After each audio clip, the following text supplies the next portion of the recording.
Alright girls, let's go see what Mommy's doing out in the pumpkin patch. Alright, Casey's doing some fertilizing today.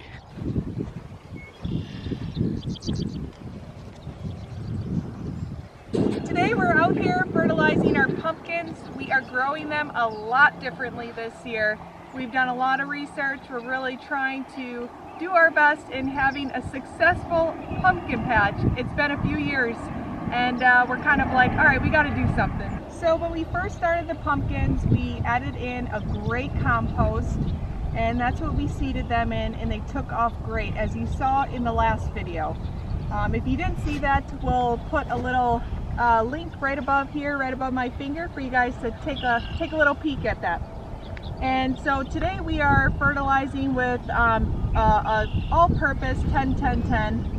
And then I'm also adding just a little extra nitrogen. So what we researched and found out is that when pumpkins start to grow, they like a fertilizer that's higher in nitrogen. So we're going to lay down just a little bit of nitrogen along the rows. We are not touching the plant with the nitrogen. We're not getting too close. We're just laying it down the center. And then as soon as this dries out just a little bit, we'll till it in just a little bit more. And then once they start looking like they're about to flower, that's when then you start going into adding a fertilizer that has more phosphorus. And then once you start seeing the pumpkin start to set, then that's when you use a fertilizer that has more potassium. So we learned a lot this winter, and we're going to try out what we learned. And if we have success, this will be a great documentation. For sure. So first, when Casey laid the 10-10, that can kind of spread a little more sporadically, but you still don't want it sitting on the plant leaf. So we'll go around and we'll shake all of that off.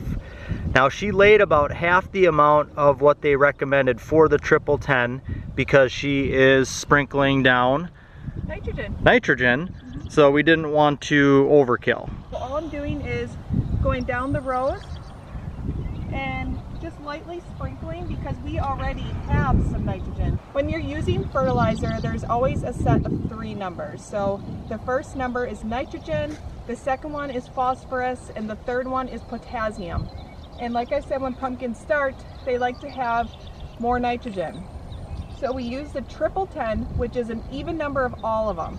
And I used less of the amount, half of that amount, because I knew that I wanted to go through and add a little extra nitrogen. So this is nitrogen, and you don't want overkill. Less is actually more when it comes to fertilizing with nitrogen, because you don't want to overdo it. You could actually burn your plants. So it's something you just want to be careful with. Alright, so here we're just going to shake the plant. We'll check them all and shake them off. If they got any excess on them, we'll get it off of there. So. And this is the same thing I do with corn. As soon as corn is about knee or thigh high, that's when I go ahead and top dress in the rows next to the corn, like kind of just in between like this, and that's what corn really needs, nitrogen. So today I'm using some plant tone on our front garden with the ornamental corn and the sunflowers, and these bags have been sitting in our garage for a while and they absolutely smell terrible. So I'm like, we got to get them out. So usually you want to apply a cup of this per plant around the drip line. But for out here, we're just tossing it. Just add a little touch of fertilizer because we've added nothing to this front bed.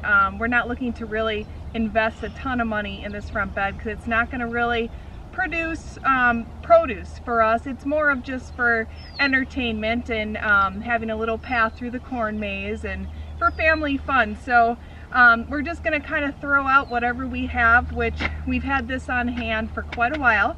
So we'll see how it works, and even though we're not applying it as directed, we'll see if it makes any difference, and we'll keep you guys updated on this process. And the numbers on this fertilizer is 5-3-3, so 5 nitrogen, 3 phosphorus, and 3 potassium. So nitrogen is a higher number on this one, which the numbers ultimately are lower than most fertilizers, especially chemical fertilizers. So because that nitrogen number is just a little bit higher, that's perfect for the beginning growth of plants, so I figured why not throw it out there.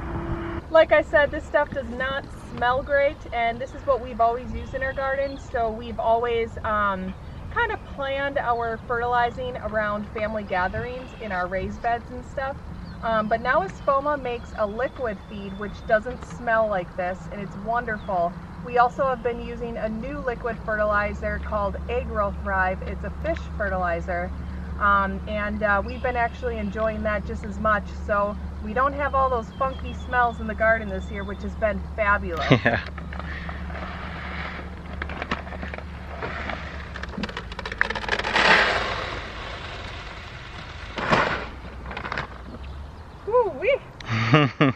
So what's up, Selah?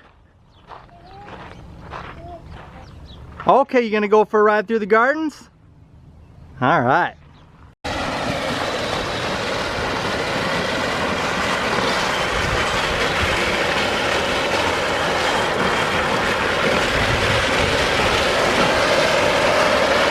Hey! She's trying to run me over here. Well, we got wildflowers planted on the back of the berm here, and in order for them to grow, they can't be choked out and drowned out of sunlight by the weeds, so Casey's doing a little bit of weeding. So we've made a split-second decision to plant grass here on the back of the berm. So most of what you see here that's still there, that's all wildflower. It's not weeds. We can do the grass now because the wildflowers have already germinated and the grass won't overtake them and block them out. And the grass is going to help kind of choke and hold out the weeds.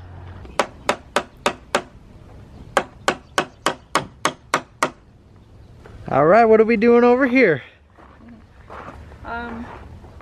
So I'm going to create a homemade trellis going up the posts. These posts we use to hang our outdoor lights on, and I figure why not make them green this year. So I've got the cypress vine right here, and it keeps trying to grow into everything else. This is it right here.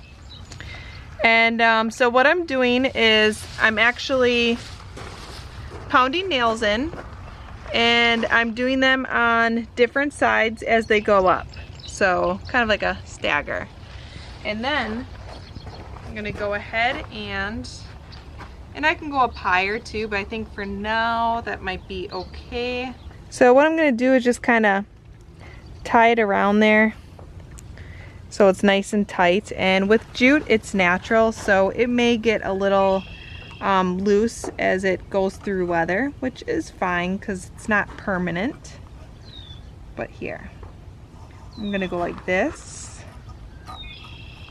I don't know, I just kind of thought of this in my head. That's a good idea. I think it should be okay. Yep. You know, it should work. We'll go like this, kind of create a couple different little things here. And as I bring it up, I wrap it around so it keeps it tight. And there. Now I'll just have to tie it on there. So here's our vine, and I'm just going to go ahead and just kind of untangle it even from each other a little bit. So what we're going to do is I'm just going to kind of train it to go up here. So I'm just going to wrap it, kind of move it in here,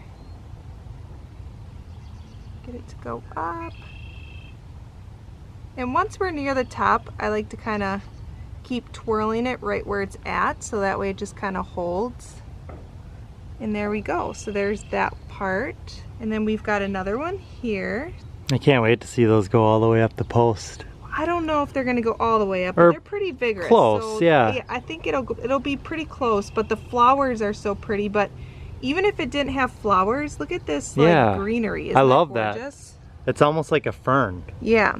So I'm running it through the bottom first because that's going to hold it up. You don't want to just bring it all the way up and then try to hook it on, because if you get a wind, it could make it fall. So that's kind of why I'm like entangling it from the bottom, working my way up. But yeah, so instead of just having your plain 2x4 or 4x4 posts going up, you've now got some greenery on it. Yeah. Well, we'll keep track of this throughout the rest of the summer. Yeah. Well, I'm almost done for the day. So my last thing is super easy. We're going to show you how we keep control of the weeds in between the raised beds with the pea gravel. So as you can see, we've got weeds in between. So when we did this whole area, in all of our areas, we laid down weed barrier in between the built raised beds. And then we laid down the stone. This area had really clay-like soil, so that's why we did raised beds, and that's why we also don't get a ton of weeds. The most weeds we get is actually near the edge of the bed, and that's from cleanups and plantings when the soil kind of falls here. And that's where, you know, seed drops and they can germinate. See how once I move this gravel, how it's got like dirt underneath the gravel? That's how these weeds can germinate, is because of the dirt settles underneath that gravel even though there's a weed barrier there. So all we do is we do not use a chemical. All we do is we do the foot shuffle. They pop up, we leave them out, and then they just burn up and dry out in the sun. And I usually put on my work boots for this, either my green ones or my ones from Cat Footwear. And this is all we do. And anytime we see weeds, we always just shuffle them as we go. And that's it, you guys. I'm gonna leave that one there. That's dill. I can always use extra dill, so sometimes I leave some of the stuff. So we are on year 6 of our raised beds. That's why you get the soil settling just from maintaining and gardening, from really gardening, and that's where they'd like to germinate.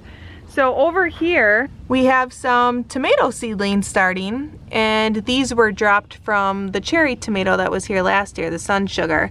So you could really just pull these and plant them somewhere and have more tomato plants, but I think we're good for now. Look at all these that are reseeding in here, you guys. And you guys thought we had no weeds. But as you can see, I shuffled this whole area and look how awesome it looks. And that's it, you guys. It's that easy. Well, I think I'm gonna call it a night, you guys.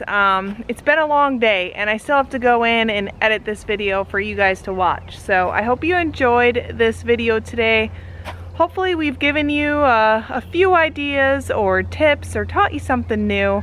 But thank you so much for watching. We truly appreciate all of your time. Don't forget to hit the subscribe button and click that bell so you don't miss any future videos. Thank you so much for watching, you guys. Have an awesome night.